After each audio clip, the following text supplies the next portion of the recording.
আমি গিয়েছিলাম সুন্দরবনে, বাট আমাদের সাথে যা হলো, তো ব্লগ শুট নেওয়ার জন্য আমি যখনই ফোন আর মাইক্রোফোনটা বের করছি তখনই এত বেশি মেঘ হয়েছে যে আমাদের পাশের একটা মাদ্রাসায় আশ্রয় নিতে হয়েছিল। সেখানকার শিক্ষা প্রতিষ্ঠানগুলোর দুরবস্থা দেখে সত্যি অনেক খারাপ লাগলো।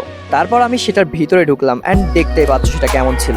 বাইরে প্রচন্ড ঝড় বৃষ্টির জন্য আমাদের এখানেই থাকতে হলো অ্যান্ড দুপুরের খাবারটাও এখানেই সেরে ফেললাম। বিকালের পানি থামার পর সেখানকার প্রকৃতির প্রেমে পড়ে গিয়েছিলাম আমি, মাশাআল্লাহ।